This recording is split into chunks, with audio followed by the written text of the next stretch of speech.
लोकसभा चुनाव में शानदार प्रदर्शन के बाद कांग्रेस दोगुने उत्साह के साथ विधानसभा चुनाव की तैयारियों में जुट गई है। इन दिनों सबसे अधिक चर्चा रोहतक सांसद दीपेंद्र सिंह हुड्डा के हरियाणा मांगे हिसाब अभियान की हो रही है। हुड्डा इस दौरान जिस तरह के तीखे सवालों की बौछार सत्तारूढ़ भारतीय जनता पार्टी पर कर रहे हैं, वो खूब सुर्खियां बटोर रहे हैं। दीपेंद्र हुड्डा ने अपनी रैलियों और प्रेस कॉन्फ्रेंस में खेती, किसानी, बेरोजगारी, शिक्षा, स्वास्थ्य, अग्निवीर, भ्रष्टाचार समेत उन बुनियादी मसलों को उठाया है जिनका जुड़ाव सीधे आम आदमी के जीवन से है। यही वजह है कि उनकी सभाओं में पहुंच रहे लोग, चाहे वो किसी भी वर्ग से हों, महिला हो या पुरुष, नौजवान हो या बुजुर्ग, अगड़ा हो या पिछड़ा, सभी उनसे अपना जुड़ाव महसूस करते हैं। हुड्डा अपने भाषणों में न केवल इन मुद्दों को उठाते हैं, बल्कि सरकार बनने पर इनका हल करने का भरोसा भी देते हैं। आज हम हिसाब मांग रहे हैं सरकार से, ये लड़ाई लड़ रहे हैं इस बात के लिए कि हरियाणा में 10 साल के बाद इस सरकार में देश में सबसे ज्यादा बेरोजगारी हरियाणा का युवा क्यों झेल रहा है।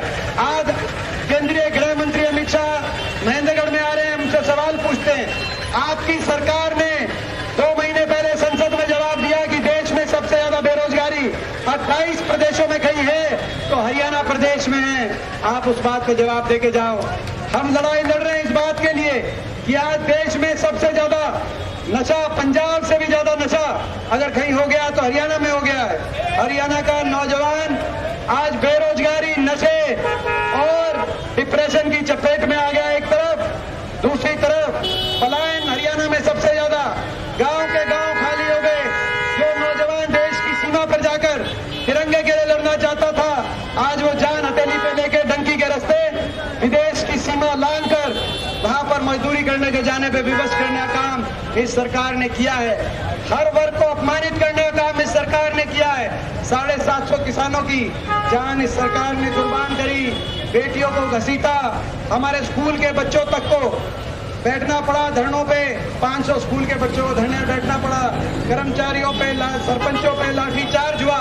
हर वर्ग को इतना अपमान सहना पड़ा इस सरकार में, इसीलिए इनसे हिसाब मांग रहे हैं। तो ये सरकार ऐसी सरकार आज 5 साल में पिछले केवल 10,000 पक्की नौकरी हरियाणा में, उन पक्की नौकरियों में भी ज्यादातर हरियाणा के बाहर के नौजवान। ऐसी स्थिति आ गई हरियाणा में। और सीईटी के मामले में उलझा दिया, भर्ती घोटालों में उलझा दिया, पेपर लीक में उलझा दिया और कच्ची भर्ती में उलझा दिया, कौशल निगम में उलझा दिया, कहीं अग्निपथ पे उलझा दिया। नौजवान के भविष्य को चौपट करके आज नौजवान को बेरोजगारी, नशा, पलायन की तरफ मजबूर कर दिया। तो लड़ाई लड़नी पड़ेगी। लड़ाई लड़नी पड़ेगी कि नहीं लड़नी पड़ेगी, आपसे पूछना चाहता हूं। क्या सीएम की कुर्सी तक पहुंच पाएंगे हुड्डा? हरियाणा में इन दिनों जबरदस्त उमस भरी गर्मी पड़ रही है। ऐसे समय में जब नेता मौसम की तपिश से बचने के लिए एयर कंडीशन का आनंद ले रहे हैं, दीपेंद्र हुड्डा उस प्रतिकूल मौसम में प्रदेश के 90 हलकों की खाक छानने निकले हैं।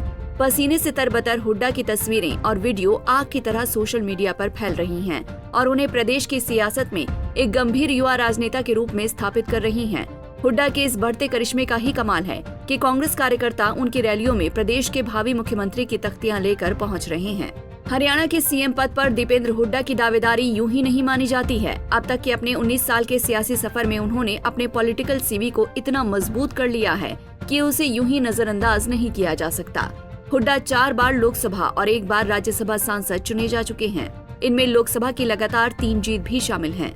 हुड्डा के रोहतक में दबदबे का अंदाजा इस बात से लगाया जा सकता है कि 2014 की मोदी लहर में जब हरियाणा में बड़े बड़े कांग्रेसी दिग्गज धराशायी हुए तो हुड्डा ने जीतकर कांग्रेस की लाज बचा ली।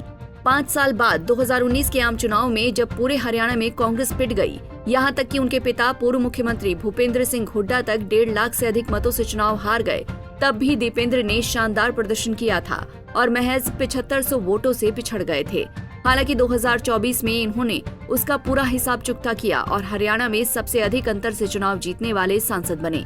युवा, मेहनतशील और कर्मठ राजनेता होने के साथ साथ दीपेंद्र हुड्डा के साथ जो सबसे बड़ा प्लस पॉइंट है वो ये कि राज्य की राजनीति में खासा प्रभुत्व रखने वाली जाट बिरादरी से आते हैं, जिसका आबादी में हिस्सा करीब 22% है और वो 32 सीटों पर जीत हार का फैसला करते हैं।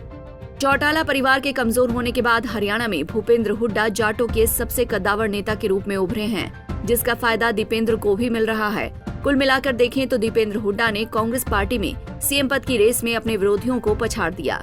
हालांकि वो मुख्यमंत्री की कुर्सी तक पहुंच पाते हैं या नहीं, ये फिलहाल भविष्य के गर्भ में है। Bureau report, Punjab Kesari TV. हमसे जुड़े रहने के लिए हमारे YouTube चैनल को सब्सक्राइब करें और नई वीडियो की नोटिफिकेशन के लिए बेल आइकॉन को दबाएं। अगर आप ये वीडियो Facebook पर देख रहे हैं तो लाइक जरूर करें और ज्यादा से ज्यादा शेयर करें। धन्यवाद।